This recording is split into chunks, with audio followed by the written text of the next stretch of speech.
नमस्कार, मैं हूं रवि तिवारी। आप देखना शुरू कर चुके हैं लोकल टीवी। 2 बार की सक्रिय जनपद पंचायत अध्यक्ष रही नेहा सिंघल मैडम वर्तमान में जिला पंचायत की जो सदस्य हैं।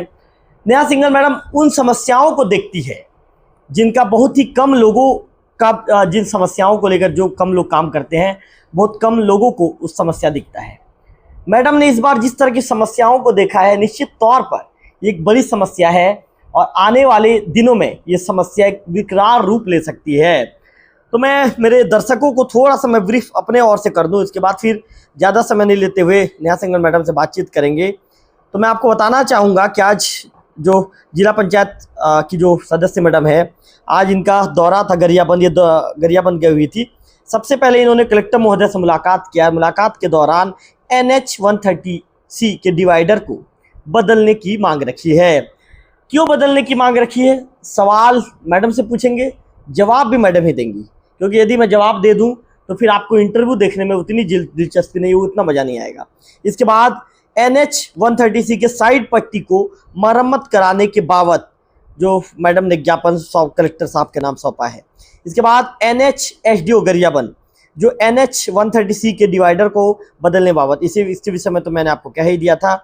इसके साथ साथ जो अन्य जो चीज़ें हैं मैं आपको बता दूं कि जो NH 130C की जो साइड पट्टी मरम्मत कराने बाबत, और ध्यान से सुन लीजिए, मैडम ने ज्ञापन के दौरान एक बड़ी बात कह दी है, ज्ञापन में जिक्र कर दिया है कि 15 दिनों के अंदर यदि सड़क का साइड शोल्डर मरम्मत नहीं होता है तो ध्यान से सुनिए इस ना जो ज्ञापन जो जिक्र किया गया है, तो हम जनप्रतिनिधि और ग्रामीण मिलकर स्वयं सड़क की मरम्मत करने को मजबूर हो जाएंगे। तो एक सक्रिय जनप्रतिनिधि के सक्रियता को ये सब चीज़ें दर्शाती है कि किस तरह से आपको आम जनों की चिंता है, आपको इस तरह के जन समस्याओं को लेकर चिंता है और आप काम करती हुई नजर भी आ रही है। तो चलिए ज़्यादा समय ना लेते हुए नेहा सिंघल मैडम से बातचीत करता हूँ। मैम, लोकल टीवी स्वागत है आपका। बहुत बहुत धन्यवाद भैया। मैम, सबसे पहला सवाल, आपने मांग की है NH 130C के डिवाइडर को। आखिर आपने क्यों मांग कर दी है कलेक्टर साहब को कि NH 130C के डिवाइडर को बदला जाए? कारण क्या है? आज मैंने गरियाबंद दौरा था मेरा, वहाँ गई थी और मैंने कलेक्टर साहब से लिखित में एक मांग की है कि जो मदान मुड़ा से हमारे उड़ीसा सीमा तक सड़क बन रही है, उसमें जो टीने पट्टी का डिवाइडर किया गया है उसमें कई हादसे हो जाते हैं और बस्ती के बीच में लगाया जा रहा है डिवाइडर। तो बस्ती के बीच में लगाने से जो अभी आप देखेंगे 2 बच्चियां थी, उनका एक्सीडेंट हुआ कितनी गंभीर रूप से, और आज भी एक बच्ची दिल्ली के मेदांता में एडमिट है, नोएडा में, अभी भी उनका इलाज चल रहा है। और झाराबहाल में भी जो एक्सीडेंट हुआ था उसके विषय में भी आप जानते हैं। तो कंटिन्यू इस डिवाइडर से जो बस्ती के बीच में लगे हुए इसमें हादसे हो रहे हैं। उन हादसों को रोकने के लिए मैंने मांग की है कि वहाँ सीमेंट के जो कंक्रीट वाले डिवाइडर लगते हैं उसको लगाया जाए, ताकि इस प्रकार से जो हादसे हो रहे, टीना में सीधा अगर एक्सीडेंट होता है, कोई गिरता भी है तो कट जाता है, तो उससे बचत होगी और जान मान की हानि भी नहीं होगी। मैम, पिछले दिनों देवभोग के जो व्यापारी वर्ग हैं, दिनेश अग्रवाल जी हैं, अन्य भी लोगों ने उनके साथ मुलाकात, ये सब पहुंच गए थे SDM दफ्तर। SDM दफ्तर में मैम उन्होंने एक आवेदन दिया था। उन्होंने मांग रखी थी कि देवभोग के नगर के अंदर में डिवाइडर ना लगाया जाए। उन्होंने भी जो जिस तरह के जो हादसे आप बता रहे हैं, 2 बच्चियां हादसे की शिकार हो गई थी जिनका इलाज मेदांता हॉस्पिटल में चल रहा है, जैसा कि आपने बताया। तो उन्होंने भी मांग रखी थी कि देवभोग के अंदर में, नगर के अंदर में ये जो डिवाइडर है ना रखा जाए।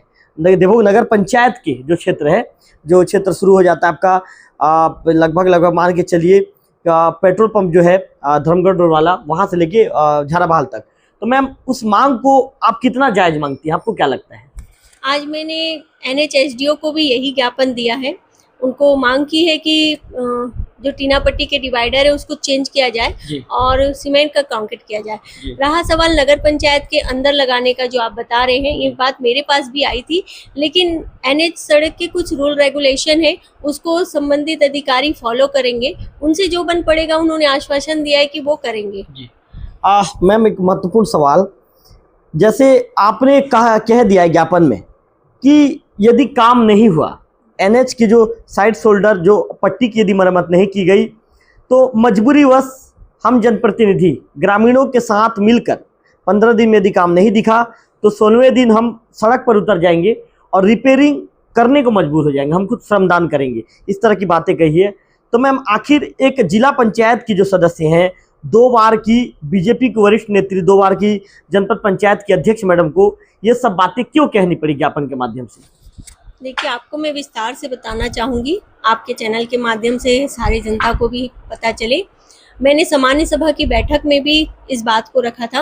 आप देखिए, मदान मुड़ा से झरिया बहारा तक सिंगल सड़क है, फॉरेस्ट एरिया है और दोनों साइड शोल्डर इतने खराब हो गए हैं कि आज छोटी गाड़ी साइड उतर नहीं रही है, बड़ी गाड़ी साइड दे नहीं रही है, फुल स्पीड में चलाते हैं गाड़ियों को, तो छोटी गाड़ी वाले, बाइक वाले आए दिन हादसे का शिकार हो रहे हैं। सामान्य सभा में जिम्मेदार अधिकारी पहुंचते नहीं है। इस सामान्य सभा में जो बैठक रखी गई थी, इसमें बहुत से विभाग के जिम्मेदार अधिकारी नहीं आए थे जिला के, तो हम अपनी मांगों को, बातों को नहीं रख पाए थे। उसमें एनएच के भी एसडीओ थे जो नहीं आए थे, अनुपस्थित थे, एनएच विभाग से कोई भी नहीं आया था। तो मैंने फोन में दूरभाष के माध्यम से उनसे चर्चा की थी, उन्होंने आश्वासन दिया था हाँ मैम हो जाएगा करके। फिर 2-3 बार मेरे फोन में चर्चा के दौरान उन्होंने आश्वासन दिया, जब नहीं हो पाया तो मैंने आज लिखित में आवेदन उनको दिया, तो उनके व्हाट्सएप नंबर पे मैंने भेजा, क्योंकि वो गरियाबंद में आज भी नहीं थे, रायपुर उनका सब डिवीजन है तो वहाँ बैठते हैं, उन्होंने कहा। और कलेक्टर महोदय को भी मैं आवेदन दी। कलेक्टर साहब ने क्या कहा? कलेक्टर साहब ने कहा कि इसको मैं कल टीएल है, कल मंगलवार है, कल टीएल में इसको रखता हूँ, टीएल में अधिकारी आएंगे तो उनसे मैं चर्चा करूंगा करके दोनों विषय पर उन्होंने चर्चा के लिए टीएल में रखा है। और मुझे पूरा आश्वासन है कि इस दोनों समस्या का हल कल हो जाना चाहिए। मैम एक महत्वपूर्ण सवाल आपसे ये भी जानना चाहूँगा, तौरेंगा नदी के पास, क्योंकि आपका गरियाबंद जिला मुख्यालय, आप समस्याओं को लेकर आपका आए दिन आना जाना रहता है, आप समस्याओं को लेकर वहाँ पर पहुँचती भी हैं। मैम जिस तरह से तौरेंगा नदी में जो पुलिया है, जो पुल बनाया गया है, पुल में चूँकि आपने मौके पर निरीक्षण किया है, जो तस्वीर को आपने अपने आँखों से देखा है, निश्चित तौर पर काफ़ी भयावह तस्वीर है और चिंताजनक तस्वीर है। तो मैम आने वाले दिनों में नेहा सिंघल मैडम चूंकि उन तस्वीरों को देख चुकी हैं, तो किस तरह का कदम उठाएंगी? आज पुल के पास मैं रुकी थी, सड़क का पूरा निरीक्षण की, मैंने वीडियो फोटो बनाया, आपको भी भेजा है। और पुल की स्थिति इतनी गंभीर है, वहां पर इन्होंने रेत से भरी हुई चुंगड़ियों को नीचे में रखा है। यदि वहां से ट्रक साइड से अगर चली जाती है तो पुल का साइड शोल्डर सड़क के साथ दब जाएगा। इतनी गंभीर स्थिति है, इसमें कोई भी बड़ा हादसा हो सकता है अगर इस पुल को जल्द से जल्द नहीं सुधारा जाएगा। और आज भी इस नाले में जो पुल बना हुआ है उस पे पानी निरंतर चल रहा है। तो स्थिति आप फोटो में देखने के बजाय अगर वास्तविक में जाके सामने देखेंगे तो स्थिति बहुत ज्यादा, बिल्कुल मैम, मैं ग्राउंड रिपोर्ट करूंगा मैम। तो बहुत ज्यादा गंभीर है ये स्थिति, आप देखेंगे तो आप स्वयं जानेंगे। सड़क के नीचे की मुरुम पूरी बह गई है और पुलिया का एक साइड का कोना पूरा ध्वस्त हो गया है। तो कभी भी सड़क बीच से पुलिया के मैम ये तो बड़े हादसे को आमंत्रित कर रहा है। बिल्कुल, इसीलिए मैंने आज संज्ञान दिया। और देखिए, आज मैं लेटर पैड में जा रही थी दूसरे काम से, लेकिन मैंने देखा और लेटर पैड को हाथ से लिख करके मैंने तुरंत दिया है कि संबंधित हमारे जिला के कलेक्टर महोदय को और एनएच के अधिकारी को इसका संज्ञान हो और तो तुरंत इसका निवारण हो। मैम मैं फोटोग्राफ्स देख रहा था मैम, फोटोग्राफ्स में एनएच जो सड़क है, ये लगभग जिस तरह की परिस्थितियां मदांग मुड़ा से लेकर झरिया बहारा तक नजर आ रही है, सड़क के दोनों तरफ कीचड़ नजर आ रहा है। मैम आपने तो ज्ञापन सौंप दिया है, लेकिन एनएच विभाग के अधिकारियों की कोई जिम्मेदारी भी तो बनती है कि उनको पहले से कदम उठाना चाहिए। मैम जब भी देखा जाता है कि हर बार जनप्रतिनिधि इस मामले को लेकर कदम उठाते हैं, इसके बाद अधिकारियों की नींद टूटती है, इसे आप किस रूप में देखती हैं? इसके पहले भी एनएच के साइड शोल्डर का ये लोग पटरी बनाए थे, जब दीपक अग्रवाल सर कलेक्टर थे गरियाबंद जिले में, जब उनका 2 बार दौरा हुआ था, जब उनकी गाड़ी में वो हादसे से शिकार होते होते बच गए थे, तब उन्होंने एनएच को फटकार लगाई थी और उसके बाद उन्होंने इस काम को करवाया था। और अभी दूसरी बार उनको भी दिख रहा है कि वो कितनी सड़क खराब हो रखी है, साइड शोल्डर दोनों पटरी। एनएच वाले भी इस चीज को जान रहे हैं, उनके संज्ञान में भी है, मैंने भी उनको 2-3 बार बोला है, उसके बावजूद वो ध्यान दे करके इसको नहीं करवा रहे हैं, तो एक चिंता का विषय है। और आए दिन वहाँ हादसे हो रहे हैं, आए दिन, तो इससे जान माल की हानि हो रही है।